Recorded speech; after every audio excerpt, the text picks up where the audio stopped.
We're going to look at reading progress today and how you as the teacher can use this great tool to leverage learning with your students. So let's dive in. So first thing you are going to do is you're going to need to go here to Teams. And you're going to need, once you've launched Teams, go here to Teams. Now you'll notice under classes, you're going to have one that says homeroom. This is the one where you're going to create all of your assignments for reading progress. So once we are in homeroom, we're going to go in it. We're going to be met with our class view.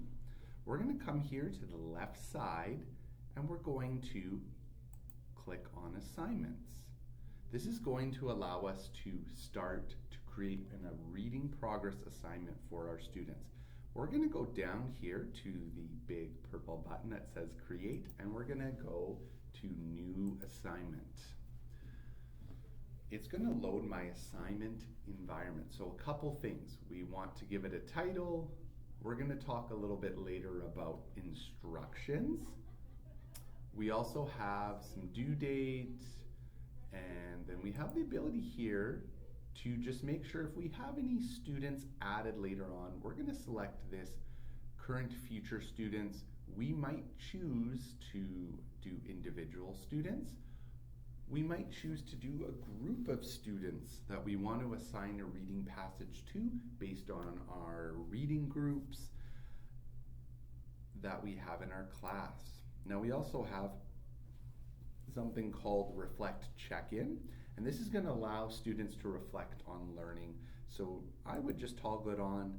I simply can hit my preview, and just to kind of quickly show you, it's just going to ask them the question, how did you feel about this assignment?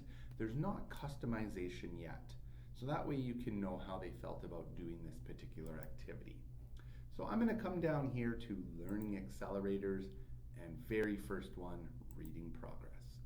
Now, it's going to launch my reading progress environment. You're going to notice a couple things. We can do import Word. We can do browse sample library. So importing Word or PDF simply means I have my own document and I want the ability to use that reading passage. Now, if you have things in Google Docs, it's very simple to convert. All you need to do is on your Google Doc file, download, and then you can save it as either of these formats in order to add. But sample library, if I click on that, these are passages that have been curated by Reading Works. So you'll notice across the top here we have grade levels K to 6. We also have a secondary tab for your 7 to 12. You'll notice a couple things here. We have the reading passage. When I hover over it, I have the ability to preview it. We have the genre. And then we have Lexile level. So again, we deal with F&P level. So you may just have to Google what 300L is in F&P language. We also have a word count.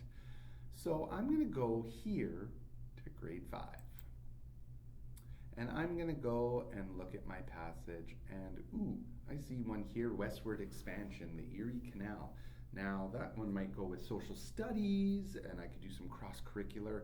What I'm going to do is I'm going to look at the genre, my Lexile level, and then how many words, and I'm actually going to go and I'm going to do preview. And what I'm going to do here is I'm going to go and I'm going to read through it, decide is this a passage that's appropriate for my students or the group of students that I want to use, and if it is, I'm going to simply go select. And it's going to load it into the environment. Now you're going to notice here, it'll give you some information, number of attempts.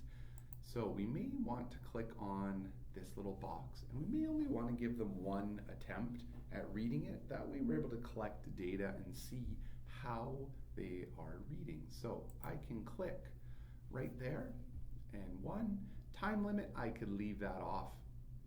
It's not really necessary to time students as they read. The sensitivity, we can leave that at default. Reading coach, so this is for after the reading. There's ways that we can customize reading coach, and we're going to kind of explore this one a little bit in another video. And require video, we actually want to see our students, so we're going to leave that toggled on. So anything that's purple means it's on. Now we have a really awesome check-in capability that we can use called add comprehension. So simply by toggling this on, what it's going to do is it's going to create a Microsoft form for me that I'm able to ask students questions. So I'm just going to give it a title here. I'm going to title it the same as my reading passage. Again, I can choose to give some sort of direction here. I could simply put answer the questions below, and that could just be my simple instruction. I could kind of expand a little bit more in my overall instructions if I need to. And what I'm simply going to do is I'm going to go here to add new. So I have question types.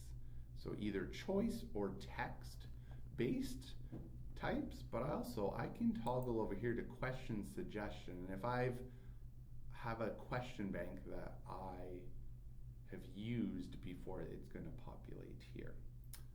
So under question types, I'm going to choose choice as my very first one.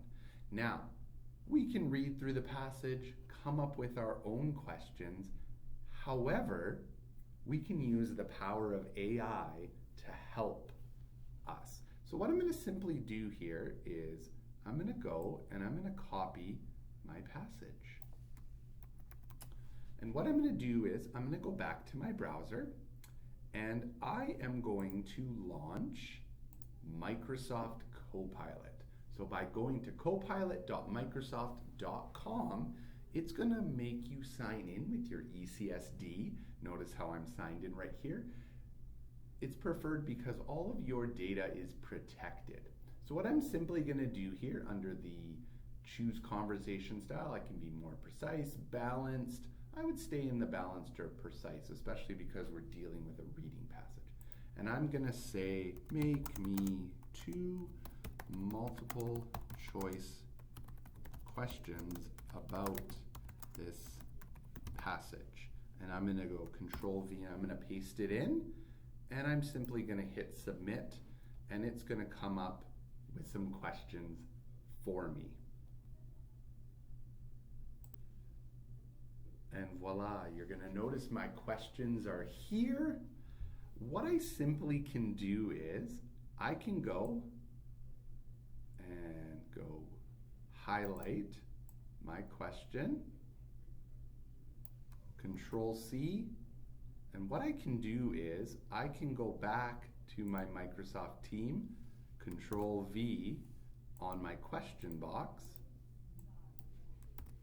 and I can add in all of my information here in order by simply copying and pasting right here. And again, I may have to delete that option too. And I can click the correct answer. I can decide, is it required? And I can decide if I want to assign a point value or no point value to it. It's completely up to you.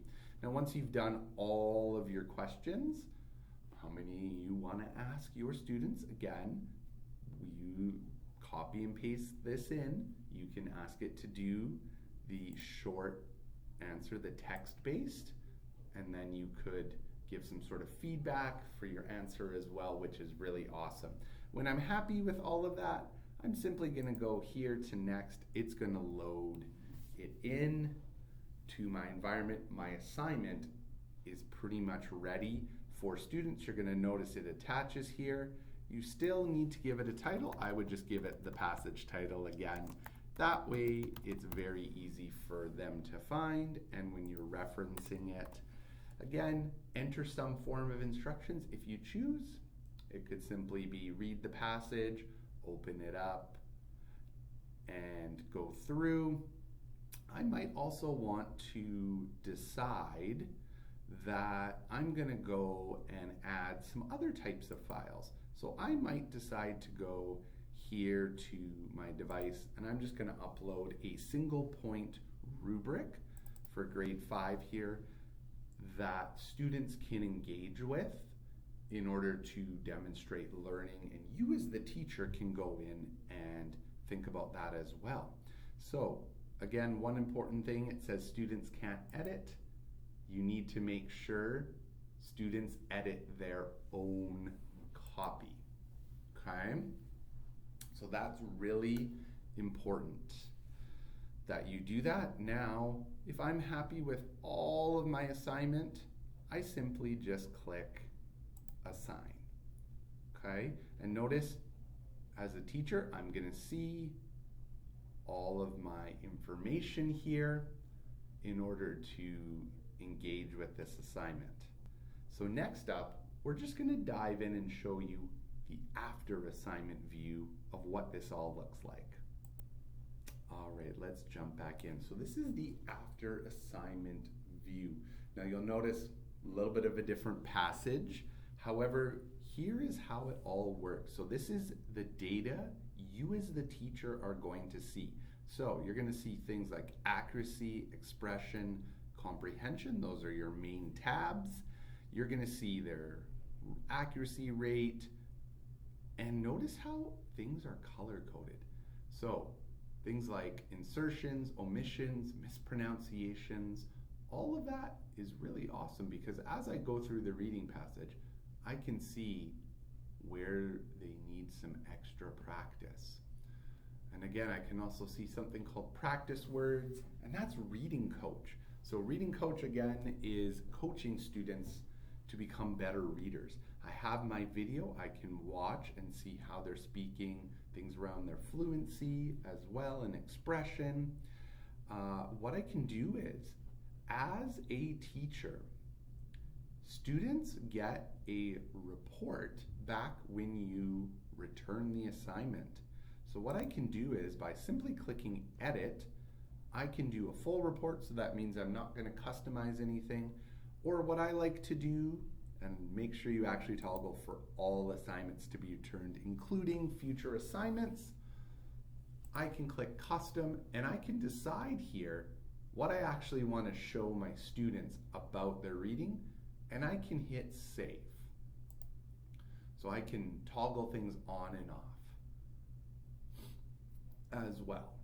I can also do something called see progress over time. So the more times you do this, the easier it is to see student data. So simply by clicking here, it opens up my educational insights for students, for that specific student.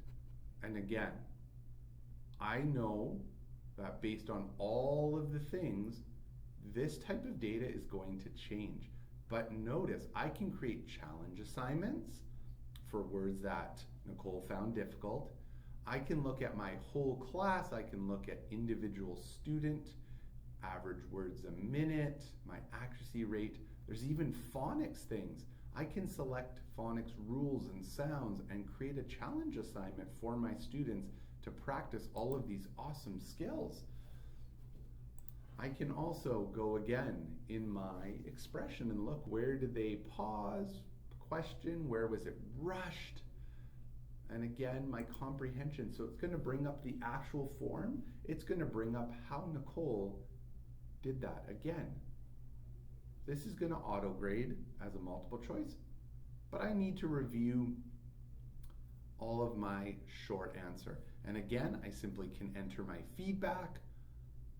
I can use that single point rubric to discuss with students. I can do things like record a video for them, and every time I give them feedback or enter something, I'm able to return to them the assignment so they can see how they've done with it. So that's just a quick little overview of how you can use all of these different tools to engage students.